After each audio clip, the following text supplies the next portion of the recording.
We are going to start with chapter number system. अब जो number system है हमारा वो हम स्टार्ट करते हैं कि वो कहाँ से आते हैं बच्चे, रियल नंबर से आते हैं। कहाँ से? Real number. रियल नंबर में हमारे को दो और सेट मिलते हैं, rational number and irrational number. ठीक है, आप रैशनल नंबर के बारे में ऑलरेडी पढ़ चुके हो। हमारे पास रैशनल नंबर के अंदर क्या क्या आता है? हमारे पास रैशनल नंबर के अंदर आते हैं इंटीजर्स, है ना, जो आपने बचपन में पढ़ा था। अच्छा, रैशनल नंबर इंटीजर से कैसे अलग होते हैं? आप जितने भी डेसिमल एक्सपेंशन पढ़ते हैं या फिर डेसिमल नंबर पढ़ते हैं या फिर फ्रैक्शनल नंबर पढ़ते हैं, फ्रैक्शंस में या फिर इम्प्रॉपर फ्रैक्शन में नंबर पढ़ते हैं, वो सारे किसके अंदर आते हैं? Rational number. रैशनल नंबर के आते हैं, इम्प्रॉपर फ्रैक्शंस। अब इंटीजर्स में हमारे पास एक तो जीरो आता है। Zero is a non negative non positive number, क्योंकि हमें ऑलरेडी पता है, हमने पहले भी पढ़ा हुआ है कि हमारे पास दो टाइप के इंटीजर होते हैं, नेगेटिव इंटीजर और पॉजिटिव इंटीजर। जो पॉजिटिव इंटीजर्स आप पढ़ते हैं उनको हम एक और नाम से जानते हैं, क्या बच्चा? Natural number. Very good, natural number. और अगर इस नेचुरल नंबर के अंदर मैं जीरो को इंक्लूड कर दूं तो इसको क्या कहते हैं बेटा? Whole numbers. Whole numbers. ठीक है, होल नंबर के बाद आपकी जो लेफ्ट साइड में नंबर्स होते हैं आप उसे क्या कहते हैं? नॉन पॉजिटिव और नॉन पॉजिटिव नंबर या फिर नेगेटिव नंबर। इंटीजर्स। ठीक है, क्या कहते हैं हम? Negative integers. Negative integers. Integers, है ना? ठीक। हमने बचपन में ना एक लाइन पढ़ा था, ये रियल नंबर लाइन। क्या होती थी? Real number line. हाँ, ठीक है, ये जो रियल नंबर लाइन होती थी, इसको जब हम देखते थे तो यहाँ पे क्या रहता था, हम कहते थे कि ये जो नंबर्स ओरिजिनेट होते हैं वो कहाँ से होते हैं? जीरो। जीरो के अगर आप राइट साइड में जाओगे तो वो सारे पॉजिटिव, लेफ्ट साइड में जाओगे तो नेगेटिव। तो हमने क्या किया, यहाँ से बनाना स्टार्ट किया कि 1 2 अप टू कहाँ तक? पॉजिटिव इंफिनिटी तक। पॉजिटिव इंफिनिटी तक जाएंगे तो ये क्या होंगे? पॉजिटिव इंटीजर होंगे। लेकिन जीरो के जो लेफ्ट साइड में होंगे, मतलब -1 -2 कहाँ तक? -∞ तक जाएंगे तो ये क्या होंगे? नेगेटिव इंफिनिटी होंगे। और जीरो आपका क्या रहेगा? Non negative non positive number रहेगा। लेकिन अगर मैं मैग्नीफाइंग लेंस से देखूंगी तो इस 0 और 1 के बीच में भी कुछ नंबर होते हैं बच्चे। Yes, ma'am. इनके बीच में भी एक नंबर लाइन होती है, ठीक है, जिनको हम कैसे देखते थे? याद करो, 0 से स्टार्ट करते हैं यहाँ पे और 1 पे खत्म करेंगे। Yes, ma'am. तो आपके पास जो नंबर रहेगा वो क्या रहेगा? 0.1 0.2 0.3 0.4 0.5 0.6 0.7 0.8 0.9, राइट। और इन नंबर्स को आप किसके नाम से जानते हो? डेसिमल। अब अगर मैं मैग्नीफाइंग लेंस से इनके बीच में भी देखूंगी ना बच्चे तो मुझे और नंबर दिखेंगे। Yes ma'am. कहाँ से बोल रही हूँ? 0.01 0.1 तक क्या रहेंगे वो नंबर? 0.01 0.02 0.01 0.02 0.03 0.04 0.05 0.06 0.07 0.08 एंड 0.09, है ना? तो इसका मतलब क्या हुआ कि ये जो डेसिमल एक्सपेंशन है ना, इसी को कहते हैं, ये ना बढ़ता जाएगा, ये खत्म नहीं होगा। ठीक है, लेकिन बाद में हमने पढ़ा कि ये जो डेसिमल एक्सपेंशन है ना, ये बहुत टाइप के होते हैं। पहले समझो, ये तो हम बात कर रहे हैं सिर्फ रैशनल नंबर की बात कर। ठीक, रैशनल नंबर वो नंबर होते हैं which can be expressed in the form of p by q, ठीक है, where q is not equal to 0, where p and q are integers, ठीक है, and q is ये not इंटीजर्स होते हैं। अब मैं इंटीजर्स को हमने क्या किया? हाँ, को प्राइम भी बोल सकते हैं, ठीक है, जिनको हमने क्या किया? नंबर लाइन पे दिखाया है, ठीक है। को प्राइम नंबर होते हैं, इंटीजर्स होते हैं, where q is not and q is not equal to 0, ठीक है। आपका q जो है वो 0 नहीं होता। रीजन हम ऑलरेडी डिस्कस कर चुके हैं, ठीक है। किसी भी नंबर के अपॉन में 0 तो वो नॉट डिफाइंड हो जाता है। वेरी गुड, वो नॉट डिफाइंड नंबर हो जाता है, ठीक है। तो रैशनल नंबर का डेफिनेशन ये है कि कोई भी नंबर जिनको p by q की फॉर्म में मैं एक्सप्रेस कर पाऊँ। तो आप पूछोगे मैडम ये कहाँ p by q की फॉर्म में, या फिर ये कहाँ पी बाई क्यू की फॉर्म में, या फिर ये कहाँ पी बाई क्यू की फॉर्म में। हाँ, आप लोगों को पता है कि हम हर इंटीजर के या फिर डेसिमल को कन्वर्ट कर सकते हैं पी बाई क्यू में, और हमारे पास जो इंटीजर होता है सबके अपॉन में क्या होता है, 1 होता है, ठीक है। डिनोमिनेटर में क्या होता है, 1। तो दिस नंबर मतलब अगर मैं 2 को भी लिखना चाहूँ पी बाई क्यू की फॉर्म में, तो this 2 can also be written as 2/1, ठीक है, हो गया पी बाई क्यू की फॉर्म में। इसका मतलब ये क्या है आपका रैशनल नंबर। अगर मैं बात करूँ 0.3 का, आप बोलोगे मैडम पी बाई क्यू की फॉर्म, वेरी गुड। तो हमें पता है कि डेसिमल हटता है तो यहाँ पे क्या लग जाता है, 10 लग जाता है, तो ये क्या है 3/10। मैम पॉइंट के बाद एक वैल्यू। हाँ, वेरी गुड। तो इसका मतलब ये भी हमारा पी बाई क्यू की फॉर्म में आ गया। तो ये सारे नंबर क्या है, रैशनल नंबर है। अब मैं कह रही हूँ मैडम रियल नंबर में अगर मैं सारे नंबर पी बाई क्यू की फॉर्म में लिख पा रही हूँ तो इरेशनल क्या है। मेरे पास इरेशनल का कोई डेफिनेशन नहीं, मेरे पास इरेशनल का अभी तक जो डेफिनेशन है वो है कि जो नंबर रैशनल नंबर नहीं होते वो सारे क्या होते हैं, इरेशनल नंबर होते हैं। लेकिन डेसिमल एक्सपेंशन के थ्रू मैं आपको इरेशनल नंबर का एक्चुअल डेफिनेशन बता पाऊंगी। मैंने आपसे पूछा, हमारे पास एक क्वेश्चन आता है, अगर मैंने पूछा कि 4 और 5 के बीच में, जैसे अभी हमने मैग्नीफाई लाइन से देखा कि दो नंबर्स के बीच में भी बहुत सारे नंबर है जो हमें decimal expansion in the form of decimal expansion मिल रहे हैं, या फिर हम उन डेसिमल एक्सपेंशन को भी पी बाई क्यू की फॉर्म में लिख पा रहे हैं, है ना। These are called rational number. अब मैं क्या कह रही हूँ कि मेरे पास में 2 नंबर है 4 और 5, है ना। इंटीजर में ये 4 के बाद 5 आता है, इनके बीच में कोई नंबर नहीं आता। लेकिन अगर मैं रैशनल नंबर की बात करूँ तो इनके बीच में बहुत सारे नंबर, ठीक है। क्या आप मुझे सिर्फ 5 नंबर बता सकते हैं? कैसे निकालोगे बताओ? मैम इनटू 10 करेंगे बाय डिनोमिनेटर नहीं बना नेक्स्ट भी कर सकती हूँ। हाँ, वेरी गुड। मैम हम क्या करेंगे, पहले हम उसको उस फॉर्म तक लेके जाएंगे अपॉन में, है ना। हम क्या कर देंगे, हम दोनों के पहले तो हमें पता है कि जिनके अपॉन में कुछ नहीं होता उनके अपॉन में हम वन लगा पाते हैं, ठीक है। अब मुझे इन दोनों के बीच में नंबर चाहिए, तो पहले मैं वहां तक लेके जाऊँ इसको। तो कैसे करेंगे, हम दोनों को, हम इसके डिनोमिनेटर को मल्टीप्लाई कर देंगे किसी 10 से, ठीक है। तो न्यूमरेटर को भी करना पड़ेगा 10 से, सेम इधर भी करेंगे 10 से और इधर भी 10 से करेंगे बेटा, क्योंकि फ्रैक्शन में हमें पता है कि हमें पहले तो डिवीजन ही करना है। होल पार्ट मेरे पास कितना है वो तो मुझे पता चले, है ना। तो यहाँ पे चेक करो ये कितना आ गया बच्चा, 40/10, और ये क्या हो गया हमारे पास 50/10। तो क्या हम अब बता सकते हैं 40/10 50/10 में कितने नंबर, 41/10, वेरी गुड, 42/10, 43/10, 44/10, ठीक है।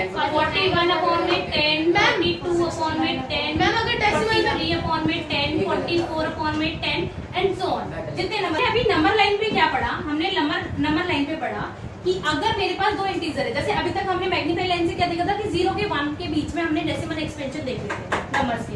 मैं कह रही हूँ 4 और 5 के बीच में, तो ठीक है इंटीजर 4 और 5 ले लिया, अब इनके बीच में हम देख लेते हैं।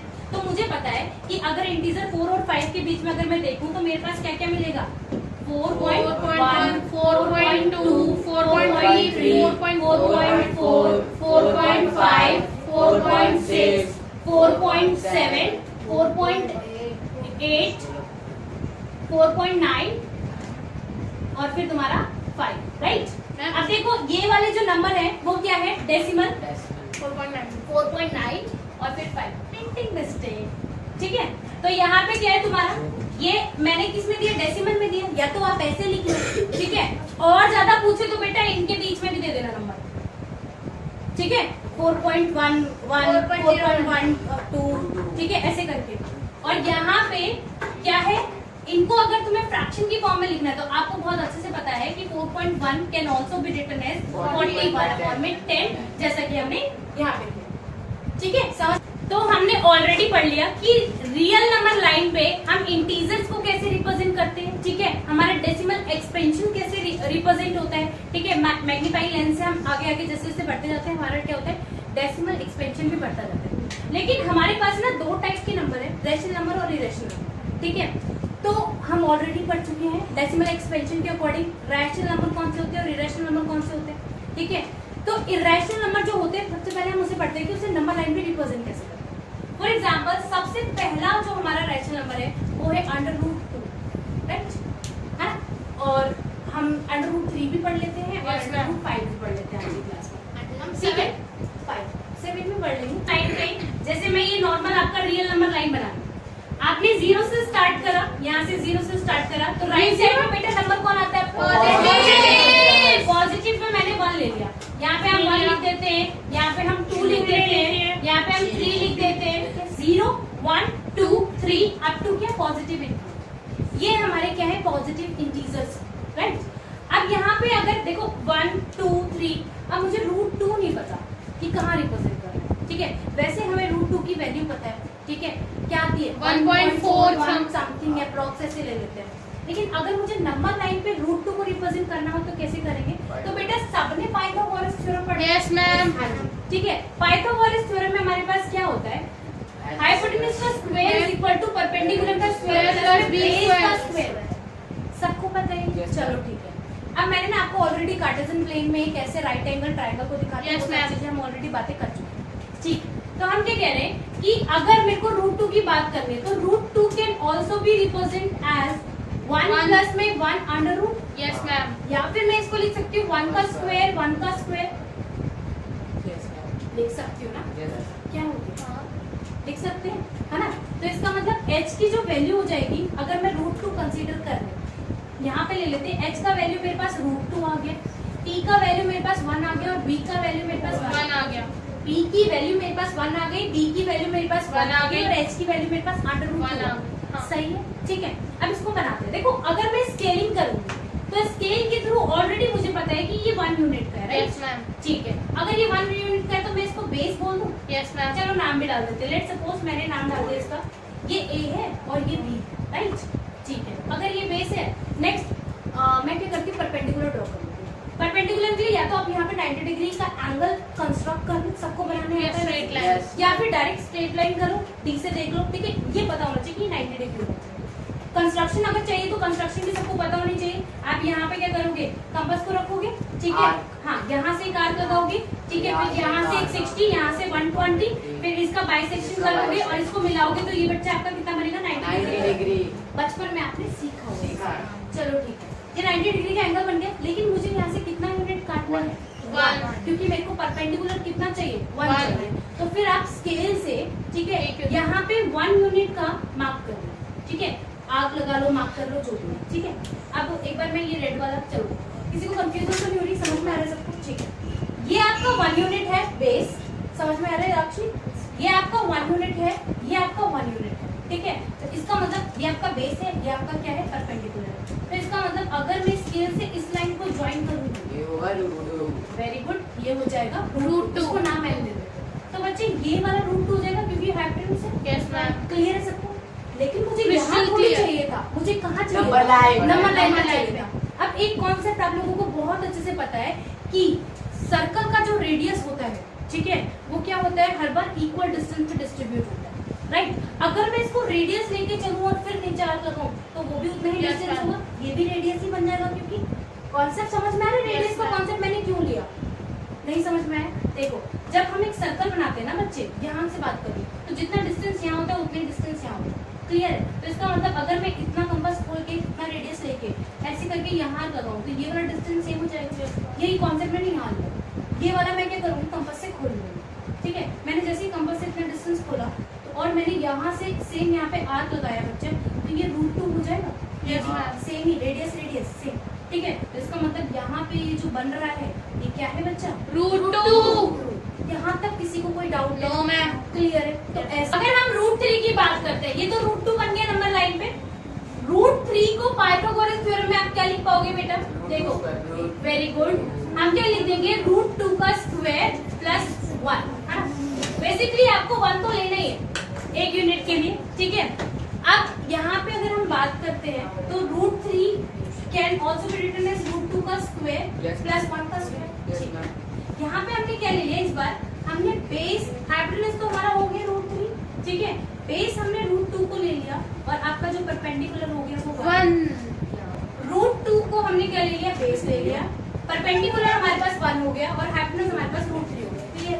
अब इसको बनाना है, अगर मैं इसकी रफ फ्रेमिंग करूं तो इसकी रफ फ्रेमिंग कुछ इस तरीके से होगी। हमारे पास बेस होगा √2, मतलब बेस वैल्यू हमारे पास √2 होगी बेस पे, आपका जो परपेंडिकुलर होगा वो 1 होगा और यहाँ पे हमारा √3 बन जाएगा। अच्छा, अगर मैं इस रफ फ्रेमिंग को बनाना चाहूँ तो सबसे पहले मुझे √2 बनाना पड़ेगा, वो तो बना हुआ है √2 में। आई गेस अभी किसी को कोई डाउट नहीं, क्लियर है सबको? ठीक है, √2 आपको एग्जैक्ट √3 बनाने के लिए आपको सबसे पहले √2 बनाना पड़ेगा, बात समझ में? √3 बनाने के लिए आपको सबसे पहले √2 बनाना पड़ेगा।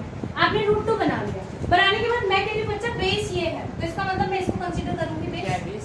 बेस √2 है, देखो ठीक है।